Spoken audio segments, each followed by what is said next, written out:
अपराध मोदी का और एफआईआर निर्मला सीतारमण पर।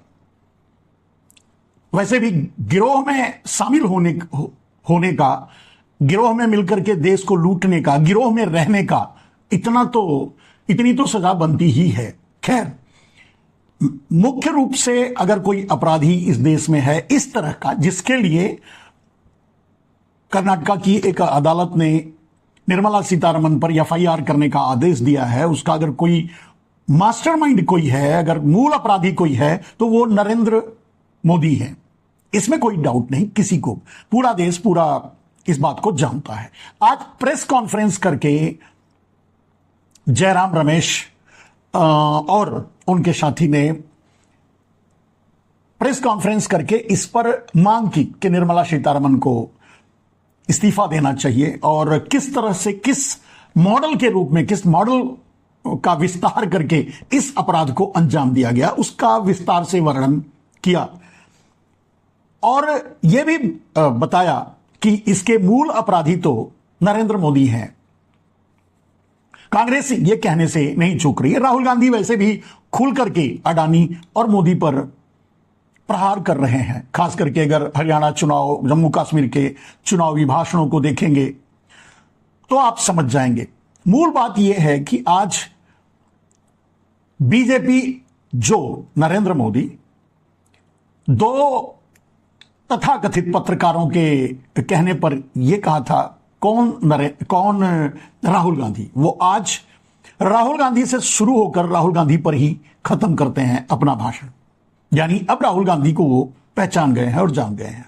सिर्फ वही नहीं, आरएसएस भी, पूरी भारतीय जनता पार्टी भी, पूरी भारतीय जनता पार्टी के लोग भी, मंत्री भी।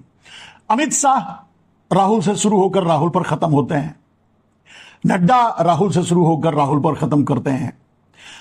राजनीति में राहुल का नाम लिए बगैर अब बीजेपी राजनीति करने की स्थिति में नहीं रही, क्योंकि राहुल गांधी ने अपने दाव से, राजनीतिक दाव से, जिसे नरेंद्र मोदी ने ही राहुल गांधी को सिखाया है, तो अपने राजनीतिक दाव से इस तरह से पटखनी दी है, इस तरह से लथेड़ा है, इस तरह से घसीटा है उस मैदान में कि मोदी, गुजरात लॉबी, भारतीय जनता पार्टी और आरएसएस ये किसी काबिल नहीं रहे बिना राहुल गांधी के आसपास इर्द गिर्द बात किए बगैर। रही बात अपराध की, इसका विस्तार से कांग्रेस ने प्रेस कॉन्फ्रेंस करके आपको बता दिया होगा। सोशल मीडिया के जरिए आप बाढ़ ही आ गई है वीडियो बनाने की या इस पर रिपोर्ट करने की कि निर्मला ताई के ऊपर अब एफआईआर होने जा रहा है, होगा, उसकी कानूनी प्रक्रिया क्या होगी, कैसे, क्या प्रोसेस है उसका, उस पर मैं नहीं जाना चाहता, वो तो होगा ही और उसकी कीमत निर्मला को चुकानी भी पड़ेगी। लेकिन नरेंद्र मोदी के अपराध कितने घनिष्ठ हैं, मतलब कितने गहरे हैं, जिनकी अंतिम यात्रा मैं समझता हूं कहां पहुंचेगा, ये आप भी जानते होंगे, आप अंदाजा लगा चुके होंगे। और वैसे भी नरेंद्र मोदी एक झूठ, जुमलेबाजी के जरिए ही यहां तक पहुंचे हैं, तो निश्चय ही झूठ और जुमलेबाजी, अपने झूठ और अपने जुमलेबाजी से ही अपनी राजनीति को वो खत्म भी करेंगे और जहां पहुंचना है वहां पहुंच भी जाएंगे। लेकिन देश अब इस बात को समझ चुका है, नरेंद्र मोदी की असलियत और नरेंद्र मोदी की चाल और अडानी के साथ उनके रिश्ते, पूरे देश को ठगने का जो मॉडल नरेंद्र मोदी ने पेश किया था देश जुमलेबाजी के जरिए, वो।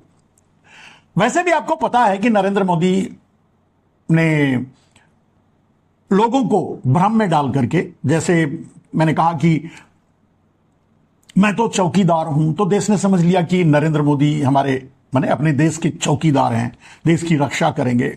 वो ये नहीं समझ पाए कि नरेंद्र मोदी ये कह रहे हैं कि वो अडानी के चौकीदार हैं और अडानी की रक्षा करेंगे, जो आज कर रहे हैं। नरेंद्र मोदी की बातों को अक्सर लोग गलत मतलब लगा लिए। अब इसका मतलब यह नहीं है कि नरेंद्र मोदी सच बोल रहे थे या बड़ी शराफत से बात कह रहे थे। साजिश और व्यापार, ये दोनों नरेंद्र मोदी के खून में है। वो सर चढ़कर बोल रहा है, अब देश के सर चढ़कर बोल रहा है, या यूं कहें कि अब तो उनका असर जो है पूरे देश को रौंद रहा है। मोदी को आपने देखा है विदेश यात्राएं करते, मैंने कहा अडानी से शुरू और अडानी पर खत्म उनकी कहानी, नरेंद्र मोदी की राजनीति। विदेश यात्राएं भी करते हैं तो अडानी के लिए, एक्चुअली वो भारत के प्रधानमंत्री के रूप में कहीं यात्रा नहीं करते, दूसरे देशों में नहीं जाते, वो अडानी के सीईओ के रूप में ही दूसरे देशों की यात्राएं करते हैं। और मैं समझता हूं कि अब तक तो वो पूरी दुनिया नाप चुके हैं, जा चुके हैं। और अडानी का विस्तार, अडानी के व्यापार का विस्तार जितना कर सकते थे करते हैं। आपने सुना ही है इस बात को भी सोशल मीडिया में राष्ट्रवादी पत्रकारों के द्वारा मुद्दे के रूप में कि नरेंद्र मोदी जब जहां जाते हैं उसके पीछे बुलावा आता है, पीछे से अडानी जाते हैं और वहां कुछ न कुछ बिजनेस अडानी को मिलता है। यानी नरेंद्र मोदी देश के लिए यात्रा नहीं करते, अडानी के बिजनेस के लिए यात्रा करते हैं। नरेंद्र मोदी ने झूठ के जरिए गुजरात मॉडल की आड़ में मोडानी मॉडल खड़ा किया था, मतलब अडानी और मोदी का एक ज्वाइंट वेंचर मोडानी मॉडल खड़ा किया था। और उसी के चक्कर में या कहें उसी के धोखे में पूरा देश आ गया और नरेंद्र मोदी के हाथ में देश की कमान कर दे बैठा। परिणाम कि आज जान बचाना भारी पड़ रहा है पूरे देश को भी। आज नरेंद्र मोदी, मोडानी मॉडल, अडानी या गुजराती माफिया, अंबानी और ऐसे लोग जो नरेंद्र मोदी के आसपास हैं, उनसे मतलब इनसे मोदी और मोडानी मॉडल से पूरा देश संघर्ष कर रहा है। पूरा देश संघर्ष सिर्फ पूरा देश संघर्ष नहीं कर रहा है, बीजेपी भी संघर्ष कर रही है जान बचाने के लिए, जान छुड़ाने के लिए, बीजेपी को बचाने के लिए। आरएसएस भी संघर्ष कर रही है आरएसएस को बचाने के लिए। देश का आम आदमी संघर्ष कर रहा है अपने आप को बचाने के लिए इन गुजराती माफियाओं से। हर आदमी एक जंग लड़ रहा है, पूरे देश का व्यापारी, पूरे देश का मध्य वर्ग, पूरे देश का आम आदमी, गुजरात सहित मैं कह रहा हूं, गुजरात के कुछ चोर और माफिया ही नरेंद्र मोदी के मित्र हैं, बाकी तो बेचारे डॉन्की बन चुके हैं। आप देख रहे हो, भाग भाग के जा रहे हैं, अमेरिका में पकड़े जा रहे हैं, दूसरे देशों में पकड़े जा रहे हैं। तो नरेंद्र मोदी के मॉडल यानी मोडानी मॉडल यानी गुजरात लॉबी से, ऐसे कह सकते हैं, गुजराती माफियाओं से पूरा देश लड़ रहा है, संघर्ष कर रहा है। जान कैसे बचाए, इस देश को कैसे बचाए, इस देश के संविधान को कैसे बचाए, इस देश की अस्मिता को, इस देश की अखंडता को कैसे बचाए इन माफियाओं से। क्योंकि ये अपने आप को सत्ता में बनाए रखने के लिए देश तोड़ने से भी परहेज नहीं करेंगे। देश को इनसे कोई प्यार नहीं है, कोई प्रेम नहीं है। आपको पता है, अंग्रेजों से सबसे पहले ये जाके मिल गए और अंग्रेजों का विस्तार किया। ये छोड़िए, उस पर हम इतिहास में नहीं जाते। अभी वर्तमान की जो लड़ाई चल रही है उसी पर बात करेंगे। हरियाणा और आगे महाराष्ट्र, झारखंड और जम्मू एंड कश्मीर के चुनाव के परिणामों से आप भी समझ रहे होंगे कि बीजेपी कहीं नहीं खड़ी है। अब बीजेपी या फिर बीजेपी के पीछे जो कभी खड़ी रहती थी दीवार की तरह, आज तो उसे भी नरेंद्र मोदी ने उठा के फेंक दिया है। वो भी अपना संघर्ष कर रही है अपने आप को बचाने के लिए। तो यह तो तय हो चुका है कि कोई चुनाव ये जीतने वाले हैं नहीं। लेकिन अब इनके षड्यंत्र का शिकार जितने लोग हुए हैं या पूरा देश हुआ है, उसे बचाया कैसे जाए। और बचाया, शिकार अगर आप देखेंगे तो मेरे दोस्त, नरेंद्र मोदी ने अडानी के सीईओ के रूप में देश का सारा ऑर्गेनाइजेशन, लगभग देश की सारी संपत्ति, लगभग देश का इंफ्रास्ट्रक्चर, लगभग यानी पोर्ट, एयरपोर्ट, बिजली, पानी, कोयला, खाद, उसके बाद दूसरे बिजनेस, सीमेंट या दूसरे उद्योग, सब कुछ नरेंद्र मोदी ने अडानी को दे दिया, दिलवा दिया। या दोनों ने मिलकर के, मोडानी मॉडल का मतलब है मोदी और अडानी, तो दोनों ने मिलकर के इस देश को लूट लिया और लूट करके अपनी जेब में रख लिया। देश का लूटा हुआ माल, जो पहले के चोर थे वो भी इनके अपने लोग ही थे, तो उनको जेल कैसे भेजते? जुमला भले ही दे दिया था कि 15-20 लाख तो यूं ही काला धन लाएंगे, 15-20 लाख यूं ही सबको मिल जाया करेगा। इसी चक्कर में तो लोगों ने वोट दिया। फाइनली उनको तो कुछ नहीं मिला, लेकिन नरेंद्र मोदी के हाथ एक बहुत बड़ा कुबेर का खजाना लग गया। जो देश का चोरी हुआ माल था उसे उन्होंने दबा करके बैठ गए। अब यहां नरेंद्र मोदी के अपराधों को अगर समझने की कोशिश करेंगे तो अडानी की बात अगर करें तो आपको समझ में आ जाएगा कि नरेंद्र मोदी ने देश के साथ कितना बड़ा फ्रॉड किया है, कितना बड़ा अपराध किया है। अगर निर्मला सीतारामन पर जो केस करने का आदेश हुआ है वो इलेक्टोरल बॉन्ड पे हुआ है। इलेक्टोरल बॉन्ड मैं समझता हूं दुनिया का सबसे बड़ी क्रिमिनल कॉन्स्पिरेसी है। वैसे क्रिमिनल कॉन्स्पिरेसी और financial institutional well organised crime करने में ये यानी मोदी जी और उनके भाई बंधु यानी गुजराती माफिया खास करके ये माहिर होते हैं। और आप इतिहास को अगर उठाकर देखेंगे तो लगभग 80% से ज्यादा जितने financial institutional well organised crime Bharat के ऊपर हुए हैं वो सारे के सारे इनके लोगों ने ही किया है। मैं ये नहीं कहता कि सारे गुजराती ऐसे होते हैं, सारे गुजराती बहुत अच्छे हैं, उनसे देश को काफी कुछ मिला है और देश ने उन्हें भी काफी कुछ दिया है। लेकिन कुछ जो माफिया टाइप के हैं जिन्हें देश से कोई प्यार वार नहीं होता, अब अगर प्यार होता तो नीरव मोदी, ललित मोदी ये अपराध करके और लूट करके भाग नहीं जाते। देश से इन्हें कोई प्यार नहीं रहता। ये हमेशा देश को लूटने और लूट कर निकल लेने में ही भलाई समझते हैं और वही करते रहे हैं। अडानी का भी वही होगा।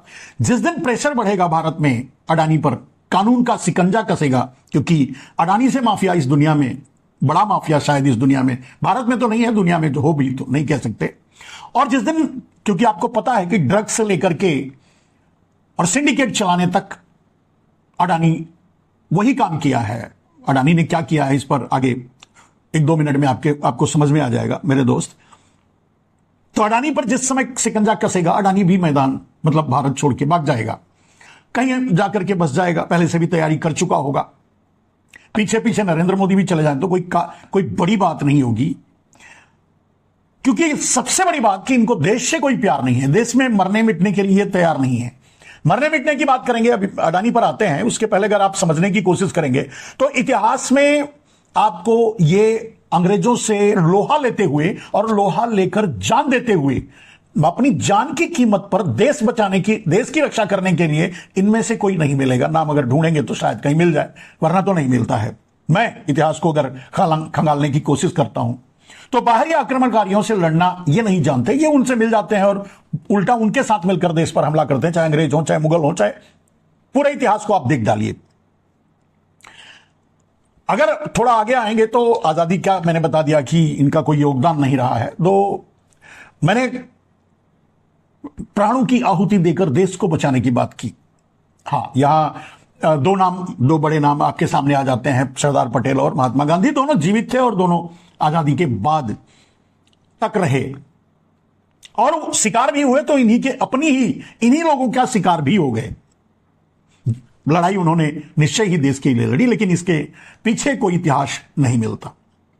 पीछे का छोड़ दीजिए, अगर आगे भी आएंगे तो आपको, मैंने अभी तक अपने जीवन में कभी किसी बॉर्डर से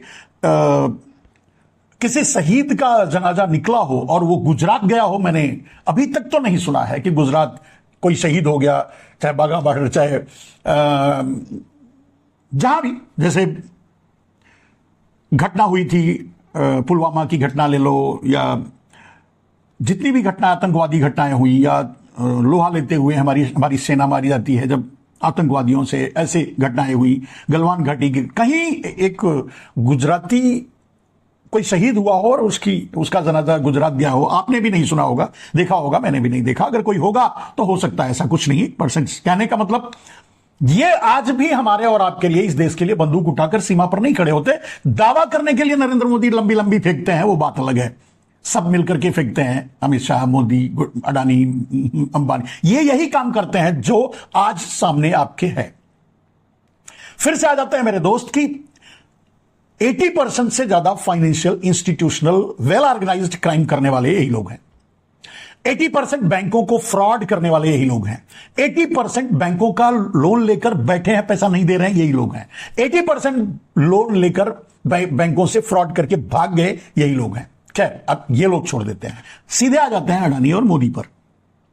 अगर अडानी को ही कुछ लोग कहते हैं कि अडानी व्यापारी है, मुझे अक्सर आश्चर्य होता है कि ऐसा लोग कैसे समझते हैं कि अडानी व्यापारी है। अडानी को समझने के लिए आप यूं समझ सकते हैं कि अडानी व्यापारी नहीं, माफिया है। अडानी जैसे लोग, गुजरात के बहुत से कई माफिया हैं, उनमें अडानी भी एक है। अडानी माफिया है, व्यापारी नहीं है। व्यापारी, मैंने कहा कि व्यापारी मैन्युफैक्चरिंग करते हैं, प्रोडक्शन करते हैं, देश की जीडीपी में उनका वो योगदान होता है। बिजली हो, कोयला हो, पानी हो, ये वो सब उत्पादन से जुड़े हुए होते हैं, जो इस तरह के व्यापार करते हैं, फैक्ट्रियां खड़ी करते हैं, कंपनियां खड़ी करते हैं। लेकिन अडानी ऐसा कुछ भी नहीं करते। वो तो अगर इनडायरेक्टली कहा जाए तो वो ड्रग डीलर भी हैं। टन्स ऑफ टन्स ड्रग्स पकड़े गए हैं उनके पोर्ट से। क्यों उनके ही पोर्ट से क्यों पकड़े गए हैं? सबसे बड़ी बात, छोड़िए इस बात को। कहने का मतलब वो व्यापारी तो बिल्कुल नहीं है। और इधर मोदी सरकार नहीं चलाते, गिरोह चलाते हैं। जिस गिरोह के जरिए ईडी, सीबीआई और आईटी को शूटर की तरह इस्तेमाल करके लोगों के बिजनेस पर, लोगों के प्रॉपर्टी पर कब्जा करते हैं और वो अडानी के हवाले करते हैं, अडानी को दिलवाते हैं। जैसा कि राहुल गांधी कहते हैं कि अडानी बोला, मतलब नरेंद्र मोदी तो नॉन बायोलॉजिकल हैं, सीधे उधर ऊपर से टपके हुए हैं। तो अडानी बोला कि हमको एयरपोर्ट चाहिए, तो जिसके पास एयरपोर्ट था उसको सीबीआई ले गई, अंदर जेल में बंद कर दिया, और दूसरे दिन बेचारा वो दे देगा, क्या करेगा। मोदी ने बोला अडानी को दे दो, छोड़ देंगे, दे दिया, छोड़ दिया। ये इस तरह का खेल चलता रहा सारे उद्योग में। आपको पता होगा कुछ हाईलाइटेड, जैसे सीमेंट उद्योग है, अडानी ने इसी तरह, शायद एसी मुथैया एसीसी सीमेंट के मालिक हुआ करते थे, उनको पकड़कर जेल वेल में डाला गया, थ्रेट किया गया, धमकी दी गई, क्या क्या किया गया पता नहीं, लेकिन उसके पीछे यह हुआ कि फाइनली अडानी ने कुछ खड़ा नहीं किया।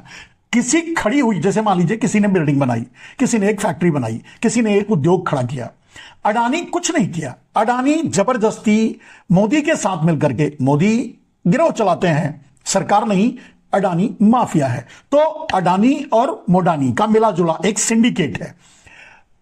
अडानी को जो चाहिए, किसी ने फैक्ट्री बनाई है, यह फैक्ट्री उसको चाहिए, मोदी ने अपने गिरोह के लोगों को भेजा, थ्रेट किया, एक्सटॉर्शन किया, जेल में बंद डाला, धमकी दी, और फाइनली उससे अडानी को दिलवा दिया, लिखवा दिया, तभी जान छोड़े। कोई उत्पादन की यूनिट बनाया, कोई कंपनी खड़ा किया, कोई प्रोडक्शन यूनिट बनाया, कोई मिल बनाया, कोई जो भी खड़ा किया, किसी भी तरह के उद्योग में, जैसे मान लीजिए मशीनरीज का उद्योग हुआ, कृषि संयंत्र का उद्योग हुआ, उनमें जिन्होंने उसे अपना खून पसीना देकर के, वर्षों की मेहनत देकर खड़ा किया, जबरदस्ती मोदी उसे अडानी को दिलवा दिए। बिजली ऑर्गेनाइजेशन खड़ा किया बिजली बनाने का, और जबरदस्ती मोदी अडानी को दिलवा दिए। खाद उर्वरक बनाने का खड़ा किया किसी ने, जबरदस्ती मोदी उसे अडानी को दिलवा दिए। सीमेंट बनाने का, प्रोडक्शन करने का संयंत्र लगाया, खड़ा किया, फैक्ट्री, जबरदस्ती नरेंद्र मोदी ने उसे अडानी को दिलवा दिए। चाहे जिस भी रोड बना सरकार के पैसे से, मोदी ने अडानी के हवाले कर दिया। रेल हमारे आपके देश के पैसे से बना हुआ है, नरेंद्र मोदी ने अडानी के हवाले कर दिया। एलआईसी या दूसरे ऑर्गेनाइजेशन, इंस्टीट्यूशन या सरकार की कंपनियां, सब हमारे आपके और देश के आम आदमी के, गरीब से गरीब लोगों के पैसों से बना हुआ है, बना था, उसे नरेंद्र मोदी ने अडानी के हवाले कर दिया। पोर्ट हुआ, अडानी के हवाले कर दिया, सरकार के पैसे से। एयरपोर्ट हुआ, सरकार के पैसे से बना है, हमारे आपके पैसे से बना है, अडानी के हवाले कर दिया। रेल अडानी के हवाले कर दिया। सेना की जमीनें अडानी के हवाले की जा रही हैं। देश की सारी संपत्ति, एफसीआई गोडाउन्स हुए, एफसीआई हुआ, मंडियां हुई, सब कुछ सरकार के, हमारे और आपके पैसे से बना। बाप का माल समझ करके मोदी ने अडानी के हवाले कर दिया और अडानी ने ले लिया। एक माफिया और एक गिरोह सरगना दोनों मिलकर के सिंडिकेट चलाते हैं और देश को इस तरह से उन्होंने अपने कब्जे में ले लिया। आप उसे व्यापारी कहेंगे, और जो अडानी को व्यापारी मानता है, मैं उसकी बुद्धि पर तरस आता है। अब आप कहेंगे कि नहीं, ये तो शेयर मार्केट के जरिए शेयर ज्यादा खरीद करके, मान लीजिए आपने एक फैक्ट्री लगाई, उसकी वैल्यूएशन कुछ है, उसके शेयर्स बाजार में हैं। अडानी के पास नरेंद्र मोदी का ब्लैक मनी जो वसूली के जो द्वारा विदेशों में जमा की वसूली करके, यानी हमारा आपका पैसा जो विदेशों में चोर ले जाकर रखे थे, वही पैसा नरेंद्र मोदी 50-50 करवा करके विनोद अडानी जैसे लोगों के नाम से जमा करवा कर उसे देश में ला रहे हैं, और ला करके फॉल्स कंपनियां, फ्रॉड कंपनियां बना करके, जिसकी सरगना माधवी बुच हैं, तो ला करके उसके जरिए खरीदारी कर रहे हैं। अब किसी का ऑर्गेनाइजेशन जबरदस्ती उससे शेयर मार्केट में, मैंने कहा कि अभी मान लीजिए कोई शेयर मार्केट में है, उसका शेयर बाजार में है, शेयर का दाम अगर 10 रुपया है तो 100 रुपया देकर के खरीद लेंगे और उस पर कब्जा कर देंगे। बाप का माल तो है नहीं, पैसा कोई मेहनत करके मजदूरी करके तो कमाए नहीं है कि वो 10 रुपए का 100 रुपया शेयर मार्केट में उस शेयर को उठाने के लिए उनको जरूरत पड़ेगी।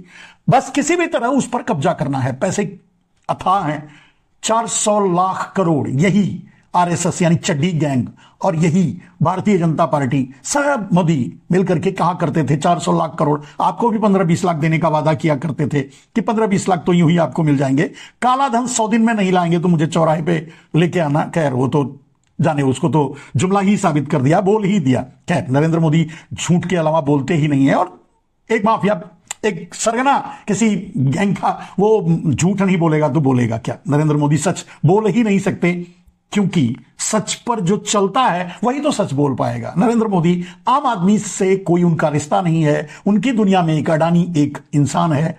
अडानी और मुडानी का यह धंधा है। अब बेचारे कई लोग, जैसे माधवी बुच हुई या फिर अब निर्मला ताई हुई, अब उन पर केस होने का आदेश हो गया है। इसके बाद भी नरेंद्र मोदी चुप है। नरेंद्र मोदी आज भी ये कह रहे हैं कि ये तो बहुत अच्छा काम किया था मैंने, इलेक्टोरल बॉन्ड ला करके हजारों लाखों करोड़ लूटने के बाद। कहने का मतलब, गांव में कहावत है, जबर चोर सेनी में गावे। मोदी जी रंगे हाथ पकड़े गए हैं चोरी करते हुए, डाका डालते हुए, देश से देशद्रोह करते हुए, देश को लूटते हुए, लुटवाते हुए रंगे हाथ पकड़े गए हैं। जबर चोर सेनी में गावे, मतलब पकड़े जाने पर अंदर वो गाना गा रहे हैं, मस्त है, बंसी बजा रहे हैं। मैंने क्या किया? मैंने तो कुछ नहीं किया। अब अपने प्यादे मरवा रहे हैं, निर्मला ताई को फंसा रहे हैं। निर्मला ताई ने क्यों? मुझे नहीं लगता कि निर्मला सीतारमन, मैं गारंटी तो नहीं ले सकता, लेकिन मैं ये नहीं कह सकता कि निर्मला सीतारमन एक फ्रॉड होंगी। उन्होंने लोगों को पकड़ करके जेल में डालकर, ईडी भेजकर, सीबीआई भेजकर जबरदस्ती उससे वसूली की होगी और पैसा ली होंगी। इस बात का भरोसा मुझे निर्मला सीतारमन पर नहीं है। भले ही वो बीजेपी की हैं और बीजेपी के सारे नेता भ्रष्ट हैं, ये सच है, लेकिन मुझे नहीं लगता कि इतने नीचे गिरी हुई निर्मला सीतारमन है। मैं नहीं समझता, मैं नहीं मानता। लेकिन करें क्या? गिरोह में है, आदेश बॉस का मिल गया, मतलब सरगना का मिल गया, भाई ये करना है तो करना है। निर्मला को आदेश आया होगा, भाई इस आदमी को पकड़ो, ईडी को बोलो जेल में डाल दिया। उस आदमी से बोलो इतना करोड़ का इलेक्टोरल बॉन्ड दे दिया। अब बोल दो छोड़ दो तो छोड़ दिया। ये सिर्फ आदेश को इधर से उधर, माने नरेंद्र मोदी का आदेश आगे पास करने में और फिर उस पर इंप्लीमेंट करने की अगर दोषी निर्मला सीतारमन है तो है, बाकी सीधे भ्रष्टाचार करने वाली तो नहीं मान सकता, मेरा दिल नहीं मानता। वैसे मैं दक्षिण भारतीय लोगों को थोड़ा कम से कम इस मामले में इतना नीचे गिरते हुए नहीं मानता, नहीं जानता, नहीं समझ पाता, समझ में नहीं आता, या नहीं देखा है, नहीं समझा है, नहीं सुना है। खैर वो माहिर हैं, जो करवा रहे हैं वो माहिर हैं और करवा रहे हैं। तो मैंने कहा कि अडानी व्यापारी नहीं है और मोदी नेता भी नहीं है और सरकार भी नहीं चला रहे हैं, वो तो गिरोह चला रहे हैं। काम क्या है वो अब आपके सामने आ चुका है। काम अब आप समझ सकते हैं, जिसके पोर्ट पे टनों टन ड्रग्स पकड़े जाते हैं और उसका कुछ भी नहीं होता, इंक्वायरी भी नहीं होती, कुछ नहीं होता, तो कहने का मतलब ये सिंडिकेट चला रहा है, सरकार उन्हें बचा रही है। आप एक समझो, छोटे छोटे मनी लॉन्ड्रिंग के केसेस में लोग अंदर जा रहे हैं, और यहां तक कि मुख्यमंत्री को अंदर उठा के डाल दे रही है ईडी। लेकिन हम समझते हैं कि दुनिया का सबसे बड़ा मनी लॉन्ड्रर अगर कोई है इस भारत में तो अडानी है, अंबानी है। ये गुजराती 2-4 माफिया हैं। सारे गुजराती बेचारे साधारण हैं, वो उनसे क्या मतलब। जो नरेंद्र मोदी से सटे हुए हैं, जो नरेंद्र मोदी के गिरोह में शामिल हैं, नरेंद्र मोदी के साथ मिलकर काम कर रहे हैं, वो ऐसे ही हैं। उन्हीं लोगों की बात हो रही है। तो कहने का अर्थ यह है मेरे दोस्त कि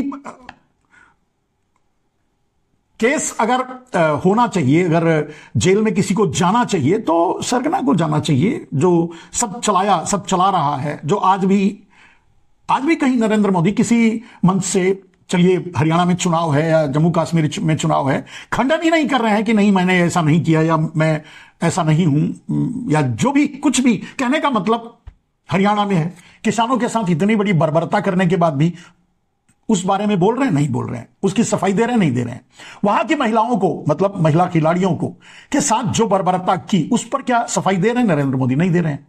महाराष्ट्र में जो तोड़फोड़, जो और महाराष्ट्र को बेचने का काम, जो धारावी को अडानी को देने का काम, या कहने का मतलब भ्रष्टाचार की सारी सीमाएं तोड़कर नरेंद्र मोदी एकदम से न्यूड हो चुके हैं।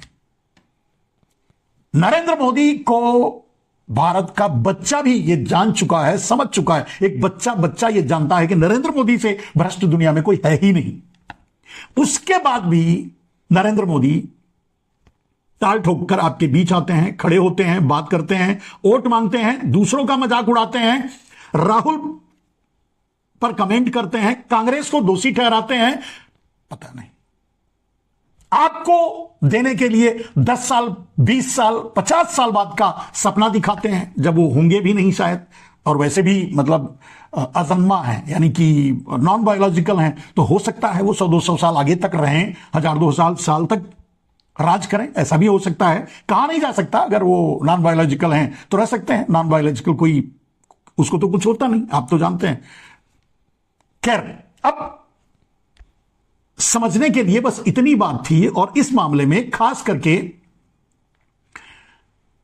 कर्नाटका की एक अदालत ने यह आदेश दे दिया, यानी कह दिया कि भाई इन पर एफआईआर होनी चाहिए और होगी भी। जो कानूनी प्रक्रिया होगी होनी चाहिए। सारी कानूनी प्रक्रिया और सजा तो नरेंद्र मोदी को होनी चाहिए, अडानी को होनी चाहिए। मैंने कहा यह बात अभी कि मैं नहीं समझता कि अगर पीएमएलए, यानी क्या बोलते हैं उसको, फेरा उल्लंघन या जो भी ईडी का जो जिसके लिए मनी लॉन्ड्रिंग, अडानी से बड़ा कोई मनी लॉन्ड्रर होगा या मोदी से बड़ा कोई मनी लॉन्ड्रर होगा, उन पर तो कोई केस नहीं हो रहा है, उन पर तो कोई कुछ कार्रवाई नहीं हो रही है।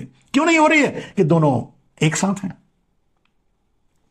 मेरे दोस्त, आप सोच के बताइए, क्या मैं किसानों से पूछता हूं, क्या आपका दिल, आपको आतंकवादी कहा गया, माओवादी कहा गया, नक्सली कहा गया, आपको यहां तक कि आपको किसान मानने से इनकार कर दिया गया, यहां तक कि आपको इंसान मानने से इनकार कर दिया गया, संसद में आपको श्रद्धांजलि तक, जो 750 किसान मरे उनको श्रद्धांजलि तक नरेंद्र मोदी ने नहीं देने दी, क्या इसके बाद भी नरेंद्र मोदी के नाम पर वोट करेंगे या नरेंद्र मोदी को वोट करेंगे?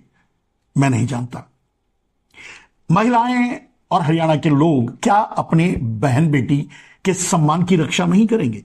जिस सम्मान को तार तार किया उसे नरेंद्र मोदी अपनी गोद में बिठा के रखे। जिस महिला के ने सम्मान की लड़ाई लड़ी उसे रोड पर घसीट घसीट कर मारा। क्या उसके बाद भी आप नरेंद्र मोदी को वोट देंगे? आपकी आत्मा गवाही देगी? नरेंद्र मोदी का साथ देंगे या नरेंद्र मोदी को अच्छा समझते हैं? आज भी जो नरेंद्र मोदी किसानों से झूठ, मक्कारी, धोखा के अलावा कुछ नहीं दिया, आज भी किसान एमएसपी मांगने के लिए हाथ फैलाए, झंडा उठाए, आंदोलनरत आज भी हैं, शंभू बॉर्डर पे टिके हुए हैं, आंदोलन कर रहे हैं। क्या आपको लगता है इसके बाद भी आपका दिल करेगा कि नरेंद्र मोदी या उनके लोगों को वोट दे दिया जाए? यह आप पर निर्भर है, आपको सोचना है आप क्या करेंगे। लेकिन क्या चाहते हैं कि यह देश ऐसे ही गिरोह के हवाले रहे, ऐसे ही चलता रहे, ऐसे ही लोग आपकी जेबों से लूट? राहुल गांधी चुनाव के मैदान में सीधे कह रहे हैं, आपकी जेबों से तूफान की तरह पैसे जा रहे हैं। तो बहुत से 140 करोड़ लोगों की जेबों से जब तूफान की तरह पैसे जाएंगे तो अडानी के खाते में सुनामी ही बनेगी ना। गलत तो नहीं कह रहे हैं, और हो वही रहा है। आप तो मर रहे थे दवा के बिना, स्वास्थ्य सेवाओं के बिना, तब भी अडानी के यहां धनवर्षा हो रही थी, अंबानी के यहां धनवर्षा हो रही थी। आपने देखा ही होगा, राहुल गांधी उसको भी बड़ी प्रमुखता से उठाते हैं कि कैसे वहां कौन कौन पहुंचे उनकी शादी में, इतने पैसे खर्च कर डाले, ये वो। खैर, ये पैसे उनके बाप के नहीं है, उनके नहीं है, आपके और सबके लूटे हुए हैं। इसी तरह से सिंडिकेट चला करके शेयर मार्केट में, जुआ घर के में लोगों को फंसा करके, लोगों को धोखा दे करके, 1 रुपए का शेयर 100 रुपया पहुंचा करके, जबरदस्ती खरीद करके, लूट करके, न जाने कितने वे, ऑल द वे, सैकड़ों तरीकों से, उनमें इलेक्टोरल बॉन्ड भी एक है, सैकड़ों तरीकों से नरेंद्र मोदी ने इस देश को लूटा। अब इसके बाद भी कुछ कहने के लिए बचता है, या इसके बाद भी नरेंद्र मोदी पर कोई कार्रवाई ना हो, छोड़ दिया जाए, इसके बाद भी नरेंद्र मोदी जेल ना जाए, नरेंद्र मोदी पर कोई कार्रवाई ना हो? अगर आप समझते हैं कि ही इज द राइट, तो ठीक है,